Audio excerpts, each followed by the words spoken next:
Hello friends, જય સાંઈનાથ. સ્વાગત છે મારી ચેનલ સાંઈ સબુરીમાં. આજે આપણે બનાવશું સેવ ડુંગળીનું શાક. તો ફ્રેન્ડ્સ, મેં 250 ગ્રામ ડુંગળી લઈ લીધી છે.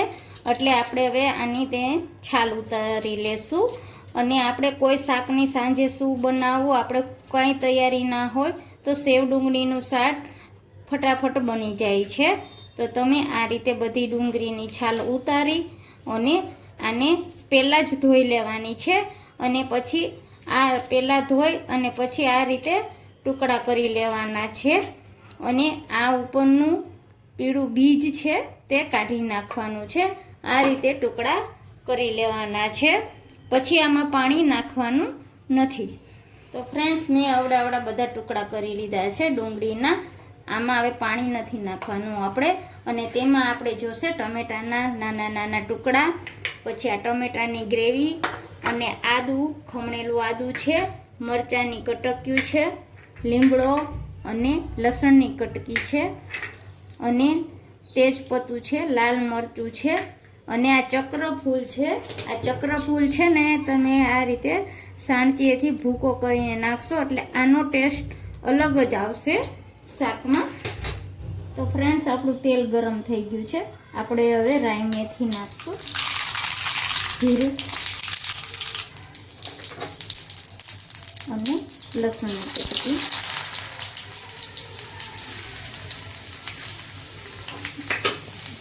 લીમડો, આ ગરમ મસાલો, મરચાંની કટકી.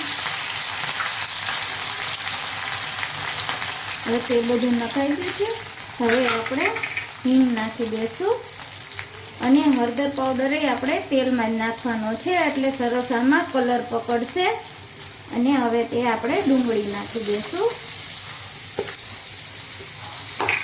ડુંગળી નાખ્યા પછી આપણે તેને આમાં સાતળી લેશું. સરસ ગોલ્ડન કલરની થાય ત્યાં સુધી આપણે ડુંગળીને સાતળવાની છે આમાં. તો આપણું શાક તેલમાં સતળાઈ ગયું છે. આપણે આમાં 5-10 મિનિટ આમાં ચડવા દેવાનું છે. હવે ચડી ગયું છે. હવે આપણે મસાલા કરી લેશું. તો તેમાં આપણે નાખશું કાશ્મીરી મરચું, આદું નાખી દઈશું, અને ગરમ મસાલો નાખશું થોડો, અને નિમક નાખી દઈશું. હવે આપણે આમાં 2 મિનિટ રહેવા દેવાનું છે. અને ધાણા જીરું પાવડર. હવે આપણે આમાં તેલમાં પાછું થોડુંક સાતળી મસાલા બધા મિક્સ થઈ જાય એટલે આપણે ટમેટાના ટુકડા નાખી દેવાના છે. અને ટમેટાની ગ્રેવી નાખી દેવાની છે. હવે આપણે આમાં બધું મિક્સ કરી લેશું અને થોડી વાર ઢાંકી દેશું એટલે આમાં આપણે ગ્રેવી જેવો રસો થઈ જાય. તો ફ્રેન્ડ્સ, આપણે જોઈ લઈએ.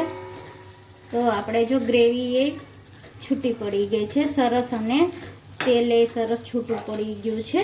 હવે આમાં આપણે થોડું પાણી નાખશું, કારણ કે આપણે સેવ તેમાં નાખવી છે એટલે આપણે થોડુંક પાણી નાખવું જ પડશે. હવે પાણી નખાઈ ગયું પછી હવે આપણે સેવ નાખી દઈશું. અને સેવ નાખી અને મિક્સ કરી લેશું. તો ફ્રેન્ડ્સ, આ તમે ભાખરી સાથે ખાઈ શકો, રોટલા સાથે ખાઈ શકો, અને રોટલી સાથે ખાઈ શકો એમ. જો મારો વિડીયો ગમે તો ફ્રેન્ડ્સ લાઈક કરજો, શેર કરજો, સબસ્ક્રાઈબ કરજો અને કોમેન્ટ કરજો.